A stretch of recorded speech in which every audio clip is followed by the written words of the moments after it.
Менин атым Урмат болот. Өзүм жайбар районунан болом. Москва, азыркы учурда Москвада эмгектенип жүрөм. Мен видео кайрылуу жасаганды чечтим. Ушу туура көрдүм ушу видео кайрылуумду. Мынакей бүгүн 25 март 2021 жыл. Биздин айылдаш Бактыбай экөөбүз Москвада эмгектенип келаткан Бактыбай экөөбүз кайтыш болуп, Москвадан жүрөгү токтоп калып, иман жолдош болсун. Эң биринчи очередь ушу аксакалдар бир аз болсо да иманыңыздарды ойготуңуздарчы.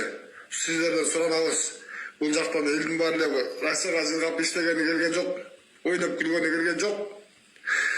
Балдарын таштап, ошол кусактарын тойгузайын деп келген бул жакачы. Ушу Бактыбай дагы ошо канчалык кыргыздардын бири болуп 4 баласын таштап келген болчу. 4 баласы жетим калды байкуштар. Келинчеги калды, эми кантип окаткышат булар. Анан кийин азыр учурда малдын баасын билесиңер. Bir жылкың эле 120 миң. Мына бычакка келе турган мына кой алайын десең 15 миңден кем жок турабы. Анан кийин ушунун 4 баласы жетим калып атат. 4-5 айдан бери акча сала элек болчу жыргатып үй бүлөсүнө дагы. Анан кийин кантип ушу малды карызга алып, ошол бир балдарын овкаттарын кантип жеп атасыңар? Тамагыңардан кантип өтүп атат ушул? Ой, кичинекей ушу жетим балдар калды. 4 баласы калды, кичинекей. Бул баласы кичинекей 18ден жаңы ашты.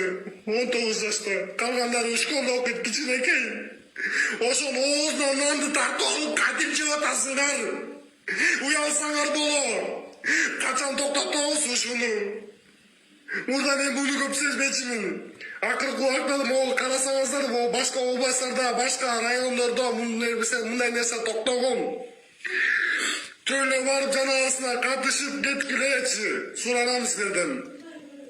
120 миңге бул жылкы союп, аны каяны ким төлөйт, андан көрө ошол чогулткан акчаңарды берип койбойсуңар ошол жетим балдарына. Кантип тамагыңардан өтөт таш жебесиңер, андан көрө таш жебейли. Ошолордун оозунан нан тартып жегиче таш жейличи, айланайын тишим сынганча таш жейинчи мен. Туура түшүнүп коелачы, токтотобуз, качан токтотобуз?